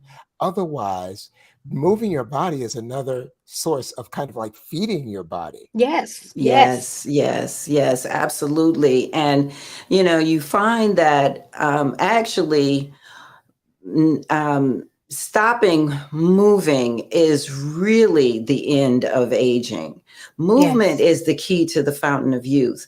And so when we Yes. stop moving, then our muscles begin to shorten, Yeah. our joints begin to tighten up. There are all kinds of things that happen to us if we're not moving. When I stopped moving, I I I was very flexible for a while. And then when I stopped moving and I began to move again, I was like, oh, wait a minute. I can no longer do what I did before. But the good thing about that is that muscle has memory. And Yes. so when you start moving again, your body will support you. And it's like your body is saying, hallelujah, she's moving again. And Woohoo! it supports you in what it is that you're doing because your body wants you to move. So Exactly. yes. Fantastic. Yes, movement is so important. And like as you said, if you don't lose it, you If you don't use don't it, you'll move lose it. it, right, Yeah, right, that's exactly. So true. if we're not, Amen. moving our joints, it's gonna start creaking. When you get off the couch and you go, oh, when you make those noises when you get older, getting off the couch is what's that noise? Getting off the couch and your knees aren't working as well. Budgeting Mama Irene says, do the work now or do the work later. Yes, That's right. exactly. That's So exactly now right. we have to make sure we let people know that exercise or cardio doesn't mean it has to be those hour-long exercise or those, No. intense exercise for it to be beneficial. Starting simple and easy to begin with, build that habit of, just putting your shoes on, getting your keys and walking out. That in itself is movement. It doesn't have to be that, you're swimming No. and you're running out of breath for it to And be you can beneficial. and you can start by stretching. Yes. Doing some basic stretching. And when you begin stretching, then you're like, oh wow, that feels good. I could Yes. do more. And Yes. so it's just little things, just tiny habits to lead to more and more and more. Exactly. So, I mean, you saw that at the what I've started incorporating beginning of my countdown is doing the stretches, taking our deep breaths. So it doesn't have to be the big monumental exercise and lifting weights. And, if that's what you want, of course, but if you Hmm. don't have exercise yet as part of your routine, starting small and build upon that. So, Hmm. for those of you that's in the chat, or if you are watching on replay, what type of movement do you incorporate in your day to make sure that you are moving? So let me know, type it in the chat. What exercise, what cardio stuff do you like to do that you find joy in? So like I said, for me, I've started doing 3 to 4 exercises, whether they're squats, just getting my dumbbells, just doing some biceps. So it's I'm not, for the moment, it's not the bigger exercise is just, again, it's just putting some movement into my habits, into Hmm. my routine, and not putting too much pressure on myself, because I've done that where I've gone, all right, I'm going to buy an exercise regime where I'm doing 4 to 5 times of exercise a day for 45 minutes, and I'm really good at the first week, and then nothing for the rest of the year. So really, really Hmm. important. So let me know in the chat, what type of movement do you have in your day that makes sure that you are having that maximal living and living a vibrant life. So yeah, I love that stretches, and walking, and of course, yeah, same here. I asked my husband, Edward, do you want to go for a walk? And it might be 6, 7 o'clock at night, when after dinner, and I know, oh, I haven't done anything. We'll put our shoes on together, and then even though I'm 4 foot 11, technically 4 foot 10 3/4. So I'm really short, and my husband is I don't know how, it's a head and a half taller than me, so I come to his shoulders, and I would be like, come on, walk faster. I'm like having to talk to him and turn my head. And, it's like, come on, you've got longer legs than me. What are you doing? Because, he's not used to the faster walking. So I'd be like, and then I had to slow myself down. But yeah, I appreciate, because of course, walking with someone also is very, very beneficial, because we're connecting and have that community. So I love that. I think I've seen Angelo, some of the shorts that's on YouTube of Bette doing the, race walking. And I'm presuming you might be on your bike while filming that. Is that right? Sometimes I'm on my bike filming some of that. Sometimes I'm just standing in one place, waiting for her to go by. I know. She's moving at such a clip. That is so fast, and I was like, phew, phew, and that it's not even, it's not even sped up. The video is not even sped up. That's right. How On one of them, we're actually in a car. She's facing the car. Oh, that's so funny. That's true. I love it. Yeah, because I'm there going, phew. It's like walking from left to right, forward, backwards. So I love it. Yeah. So Irene says, I walk a mile every day on a walk pad while watching YouTube. Yeah, so you can see, this is where the multitasking can help us and Exactly. But as we age, as I do want to say that as we age, it is important for us to start some kind of weight training as well. After you move along, starting out, you can stretch and then start walking. It's a progression, but you definitely want to begin to incorporate some kind of strength training in your routines, because our bones get weaker as we get older. And so weight training, I like to equate weight training in this way. If you are to fall as you get older, weight training is the difference between a bruise and a break. Right. So if you fall, you know how to fall, you can, and you know how to fall the right way. If you have muscle, then you're not going to break your bone, so you may get a bruise, but you're not going to have a broken bone. And as we get older, our injuries don't heal the way they did when we were younger. So it's important to also have some kind of weight routine as well. Fantastic. Yeah. And of course, May says dance, because I love it. Yes, do something that you love. And, that's not going to be a chore. But she says, I overdid it. I need to slow it down a little. Slow it down and then go. That's, I guess, where that, the hit, the high intensity, the low intensity. So that could be part of it, do some salsa. Do some slow jams. Slow dance. Yes, that's right. So May's got the right idea with the dance. Now, I know we've been here for a while, but of course it's because we have so many great things to talk about, making sure that we are looking after ourselves, especially with the topic that we have today with menopause. So the next one we have here is really, as you said at the beginning, when it comes to the 3 key rules for maximal living, is mindset. So, how important is mindset for making sure to manage the different symptoms that come along with menopause? Mindset. Oh, go ahead. Yeah. Well, I was just going to ask if I could weigh in here. Yes. Because, well, as you mentioned, Mariane, at the top of the show, I happen to be an ordained minister in addition to working with Crazy Sexy Menopause.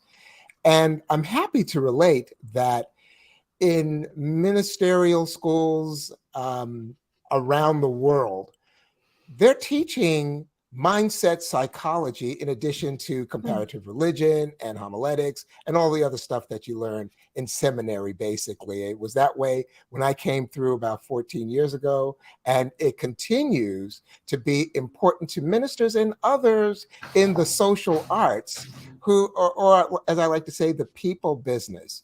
But it's important to understand, in my view, kind of what mindset is. So if I may, mindset is really that set or that series of personal beliefs that kind of shape our view of who we are in the world and our place in the world, how the world works with us in it. And I'm remembering going back maybe 20 years ago, I was in a workshop or a seminar, and I remember the facilitator was talking about this very thing, talking about mindset. Yes. And he said, in figuring out what your mindset is, it can be done by asking yourself a very simple question. And that question is, do you see the universe as a friendly place? Mm. Now, if you see the universe if you're the type of person who sees the universe as a friendly place, it means that you kind of feel like, yeah, my needs are met, and I look forward to being around other people, and learning new things is key for me, and I think I'm capable of learning, and it's kind of like operating in this high confidence zone and a positive attitude. However, or conversely, if you are feeling that you're living in a universe that isn't on your side or that is not friendly to you, you feel as though, well, my needs are kind of not met, and everything kind of works against me, and things are fixed, they're rigid. My own mother used to say repeatedly, that's just the way things are, nothing can be done about it, so why worry about it? And I'm happy that I have a different point of view. There is a well-known psychologist that many of your viewers may be aware of, Carol S. Dweck, PhD, who wrote the book Mindset: The New Psychology of Success. And in that book, she talks about, basically, there are two mindsets which correspond amazingly well to whether or not you think the universe is a friendly place. There is this idea of a fixed mindset in which you believe, kind of like my mother did, that things are just kind of like rigged against me. Yeah. I'm never going to win. There's no need of me even trying because I can't succeed. That's kind of fixed. That's that rigid, like it's all done, it's all over. Yes. And then there is what she calls growth mindset, which corresponds to believing the universe is a friendly place. And in that, you believe, well, I may not know everything that I need to know right now, but I sure can learn it. And there's lots of resources out there, and I can meet the right people. It's that positivity outlook.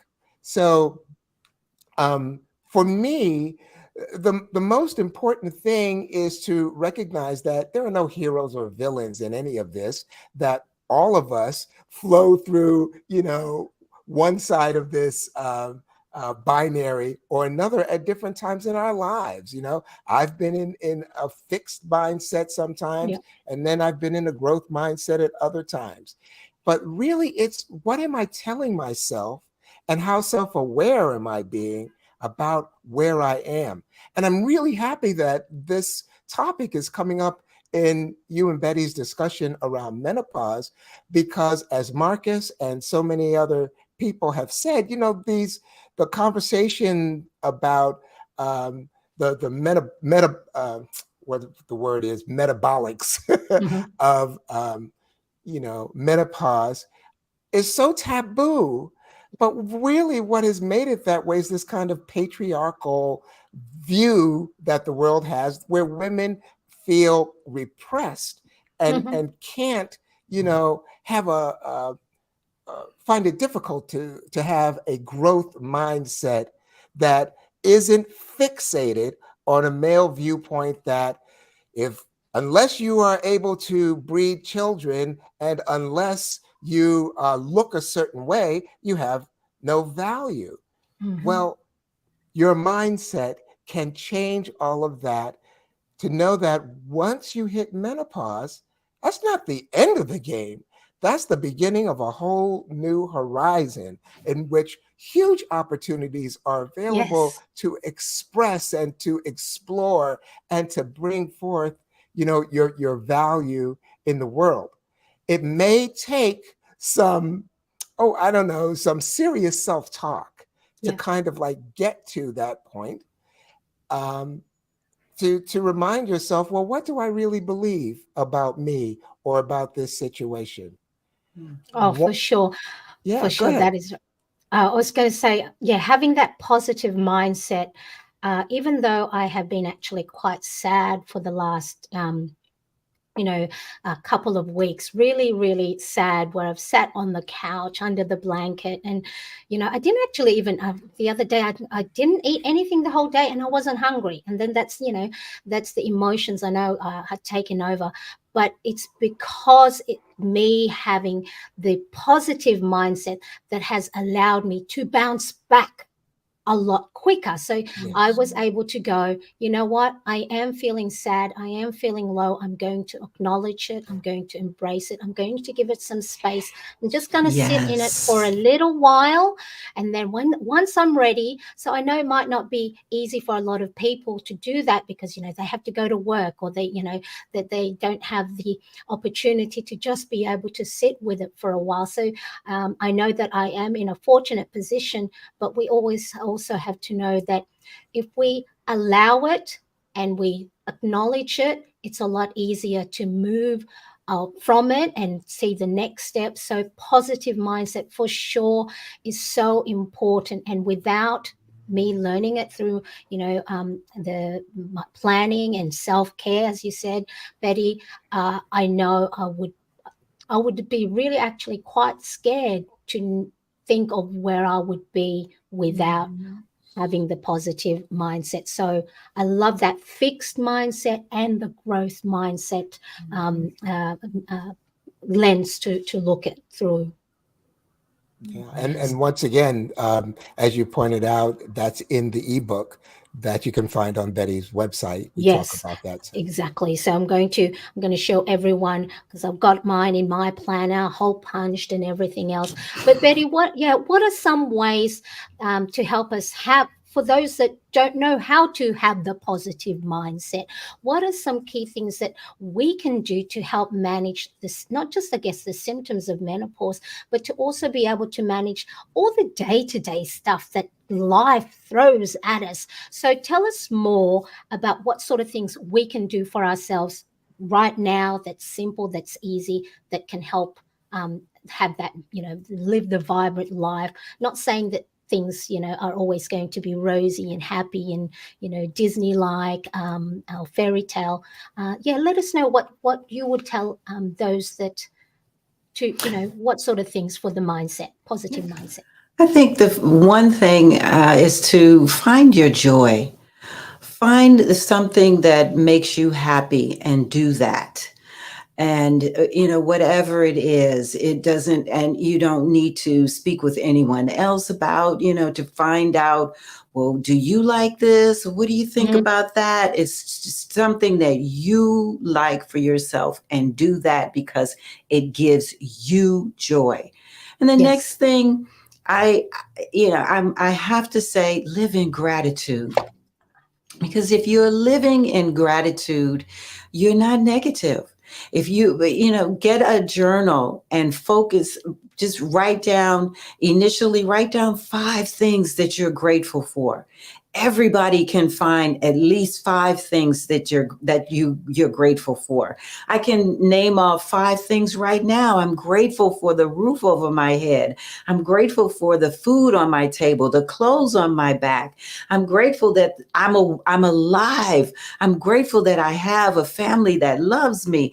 They're just all you, gratitude, living in gratitude. And when you think about those things, you can't help but be joyful. You can't help but put a smile on your face and think about, oh my gosh, this is, because there's so many people that don't have. Mm-hmm. And Mm-hmm. how, just counting your blessings and knowing what you have is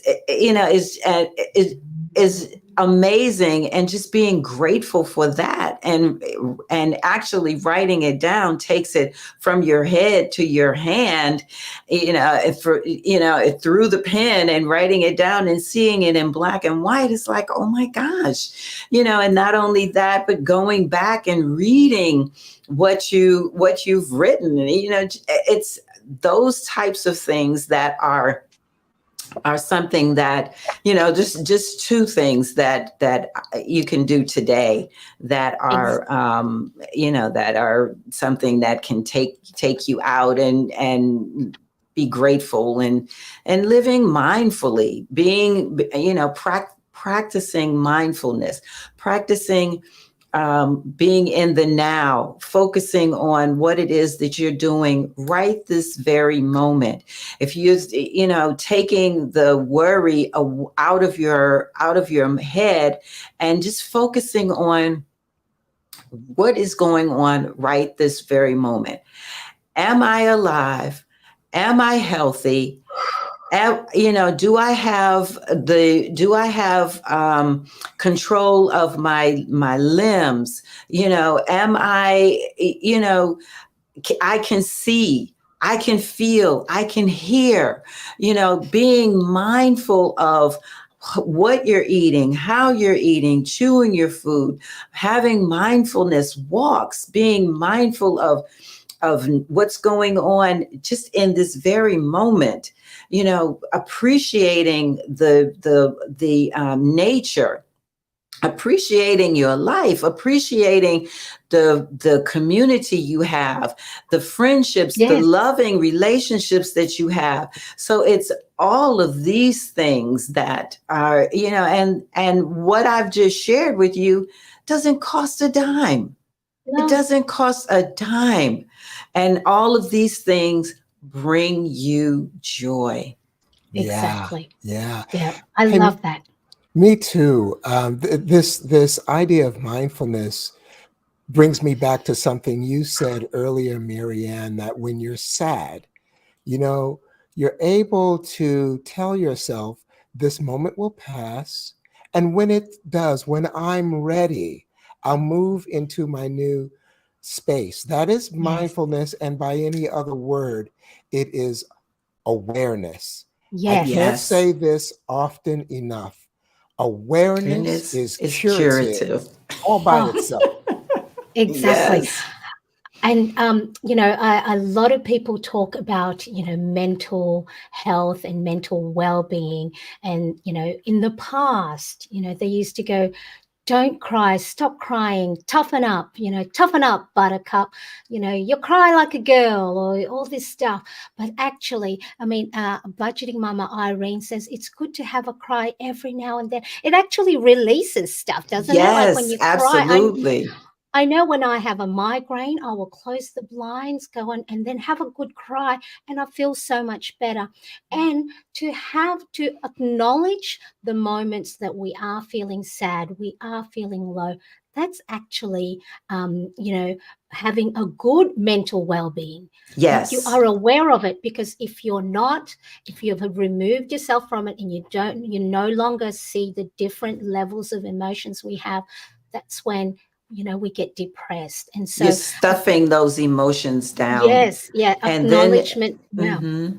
you go, Betty. And then at some point, you've stuffed down so much, and it's one on top of the other, on top of the other, and on top of the other. And at some point, it's going to explode.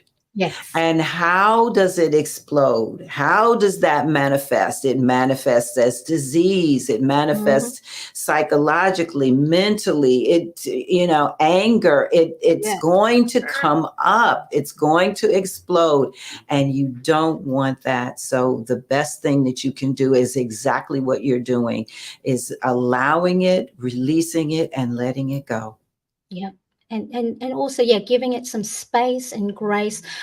When I in my channel, I do talk about morning journaling and acknowledging how you feel, and don't look at emotions as neither good nor bad. It's just a messaging system from our brain saying, hey, you're sad. Why do you feel sad? Because something sad happens. So if you don't acknowledge it, and if you don't feel sad, let's just say, something bad might have happened. Betty, you shared your story about having so many losses. Imagine if you go, oh well, I can't be sad because I've got to do all of this and I've got to do all that. It's just a messaging system to go, this is how you're feeling. Why do you feel this way? Because of this. What can you do to make yourself feel better, or move to the next step, or take that one step at a time, that one small task? So yeah, I really, what do they call it? Emotional intelligence. Knowing how you're feeling is such an intelligent thing to have. And, we never got taught this at school, did we? Because No. we got told a lot of things, you fight like a girl, don't cry. When I used to work 9 to 5 job in a corporate world, don't cry because that means you're weak. Or don't be angry because then you're that B word, rather than, if a man is aggressive, it's like he's the boss. But then if a woman she's whiny and B word, so it's That's like that patriarchal reframing of the world that I was talking about. Yes. Yes. Exactly. I mean, I'm learning so many things today. So of course, if you are watching this on the chat live, or if you're watching on the replay, make sure you hit that like button. And of course, as I always say, if you know of someone that's going to get value from what we've talked about today, make sure you share it, because it might be just that, hey, watch this, and that could be your support to that person that you might have seen have been struggling, but they can't come out to you yet to say, I need help. So these sort of things are really, really important. So, and of course, hit that subscribe button if you aren't following me yet, and really, really important. Now, Angelo, Betty, is there any other things that you can think of that will be really beneficial for the viewers when it comes to the 3 key rules of mindset, maximal living, where we talked about meals, mindset, and movement? Anything else that would be really helpful for our viewers that we haven't discussed yet? Well, you want to go first, Betty? No, go ahead. Okay. Well, for the men who happen to be present, I want to acknowledge, I think Marcus mentioned that men go through their own kind of male menopause. And I want to offer that although that may be true, we as men have no ability whatsoever to experience the metabolic changes that women go through in menopause. And so there is a huge need for us to be supportive when these changes arrive. And, it's a tricky, slippery dance, let me tell you. And yet it's so necessary when you don't know what to say. And your partner, your mother, your sister, your whomever, somebody at the workplace seems to be going out of character in their responses. Take into account that it may be menopause, and there's nothing that you can do sometimes other than just listen, or just say, you know what, I support you. And you might need to put on an extra blanket over yourself at night when she wants to throw the windows wide open and it's the middle of winter. These are things that you're going to want to do, as well as understand that, when you're married, you get into those little fights about nothing. Yes. Sometimes those are menopause inspired, and you have to be able to pull back, guys, and go, wait a minute, this doesn't make any sense. What's really going on here? Well, it could be menopause. So that's all I wanted to say. Thank you. I love it. Yeah, because, men are probably like so confused sometimes, because as women, we don't know what's going on with our body and our mind and our emotion. Imagine those next to us, that's close to us, just going, which one? So I appreciate, Angelo, you saying that, and just being there and actually not even saying anything, because sometimes saying something might trigger it, might make it worse, but just being there is so important. And then to embrace them once they're ready. Because sometimes, like, get away, no, get away from me. It's true. Ask me how I know. Yeah.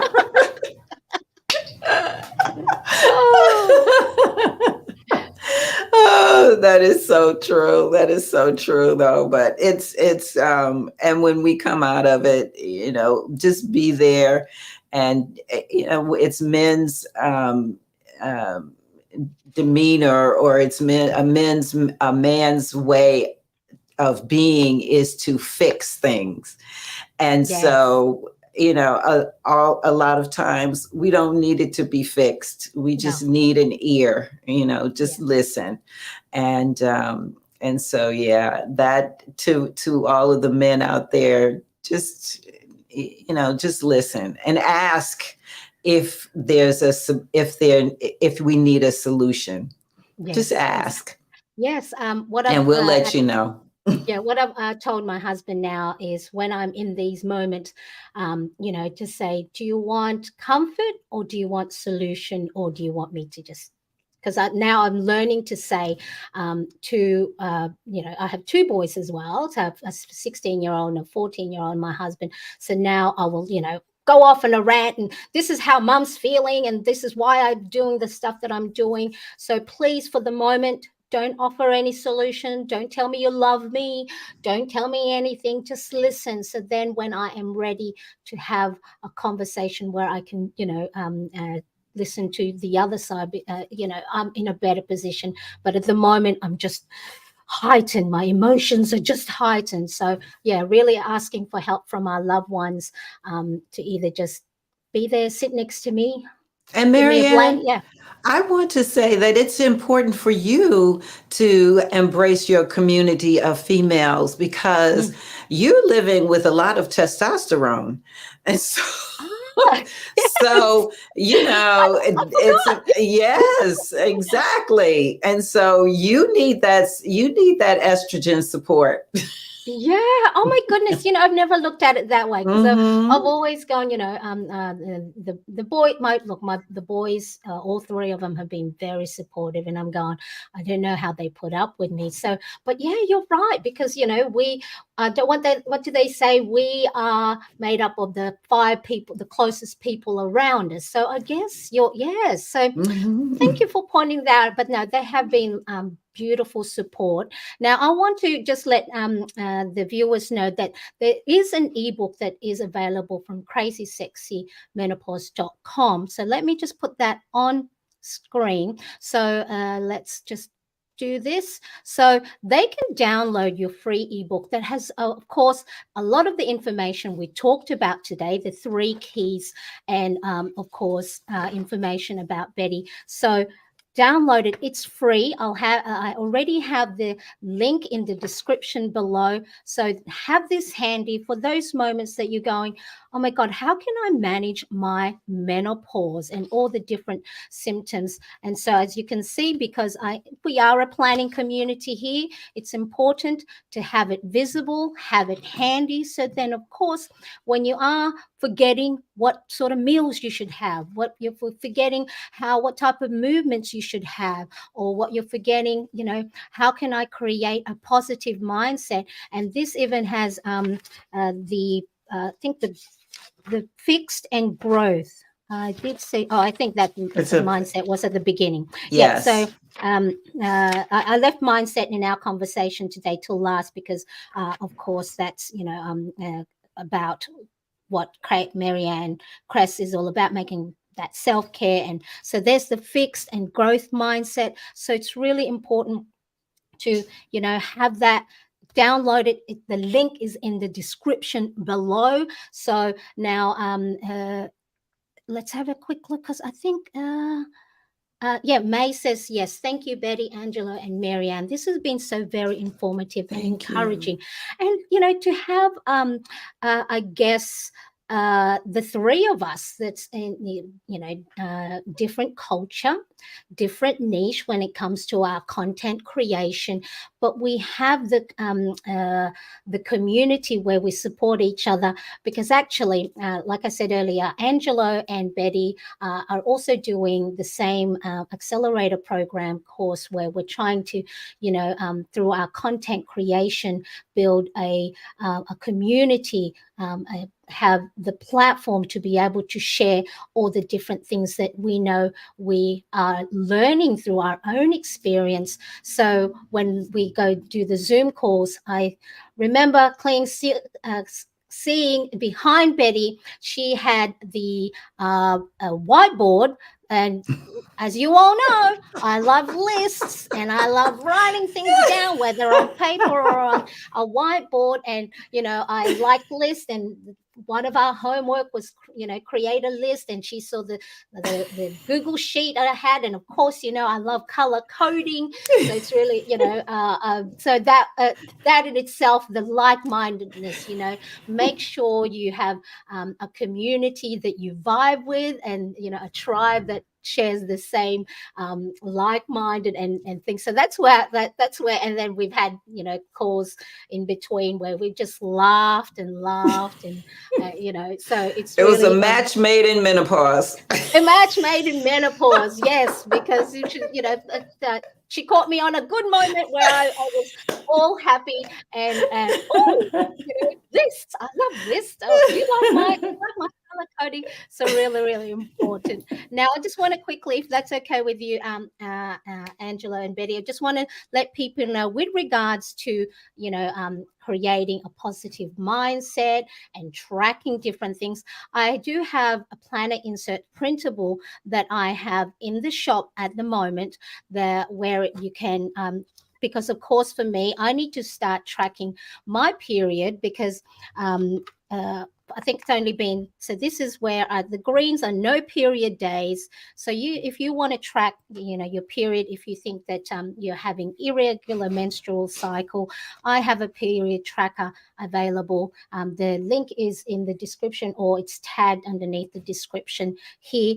And the other things that I do have as well is, for those of you that are feeling like you're burning out, make sure you are taking intentional breaks and looking after yourself through self-care.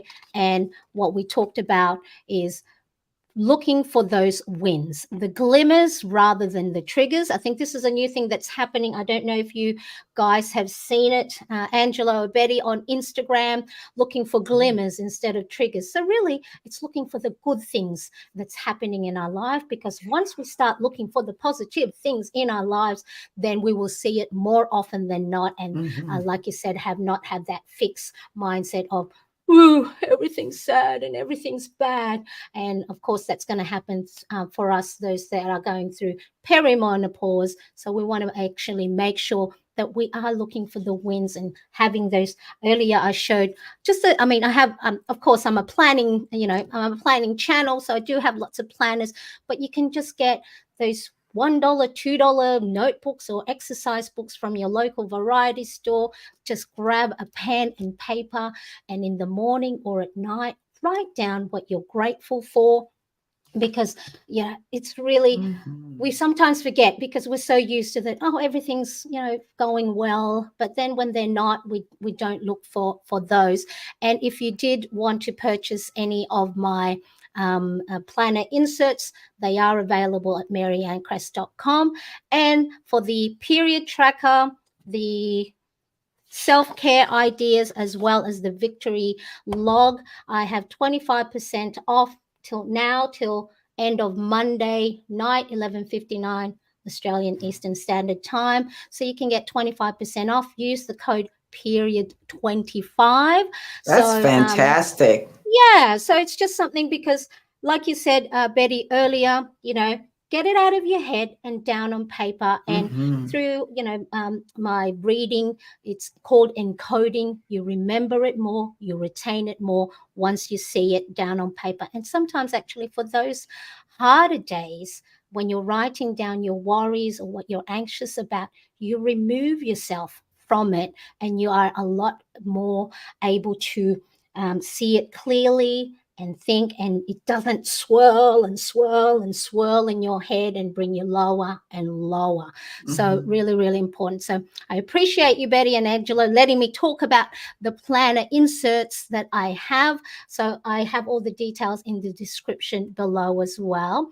Now, Bette, please tell everyone where they can find you. At Crazy Sexy Menopause everywhere. CrazySexyMenopause.com is the website. I have Facebook, Instagram, YouTube. My content mostly is on YouTube, and I am getting with the help of Mariane. I am learning the Instagram and Facebook. So I may need a couple more lessons, but yeah, I'm on all of those platforms all the time.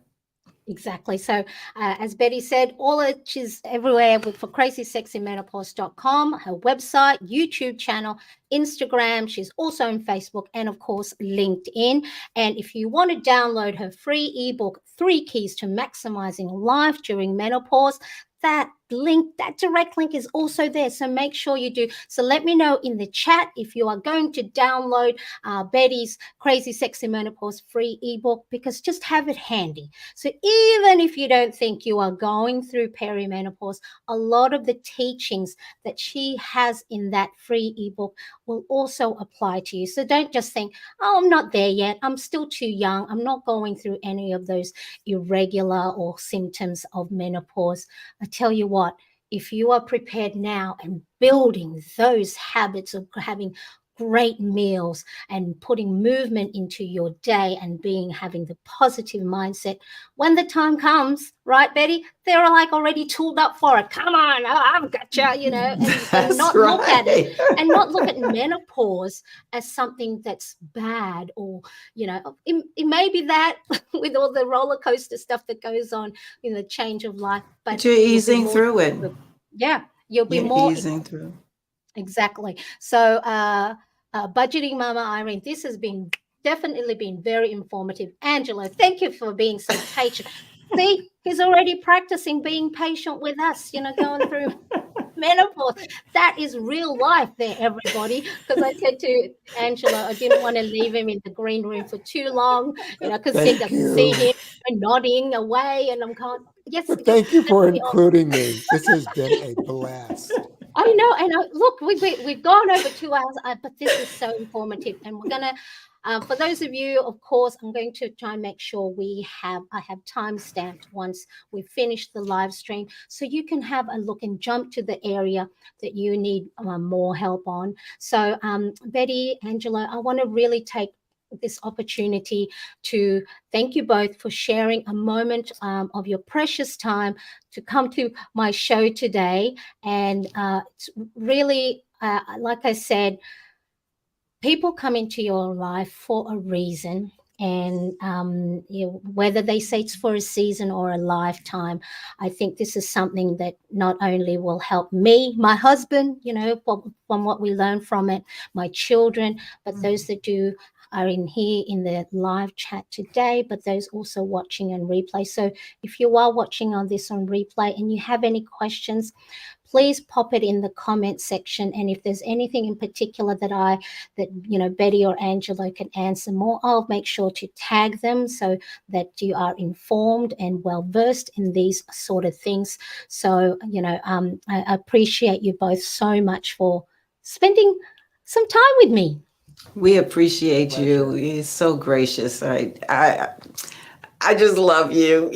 I love you, Mariane. I mean, we have such a good laugh, don't we, Bette? We do. Oh my gosh. And I need some more organization in my life. So count on me. Yes. Yes, we're still going through our online course together. So I'm so glad that with that really, you know, is not going to end. But of course, now I think we are friends. So now make sure everyone thank Angelo and Bette in the chat or in the comment section. My husband and my young son has arrived from their soccer. So now, of course, if you do want to know how you can be intentional especially when it comes to avoiding burnout. And take a break. Watch this video right here. The link is in the description below, or later you can click or tap the screen. Thank you, everybody. I appreciate you so much, and see you in the next video. Bye-bye.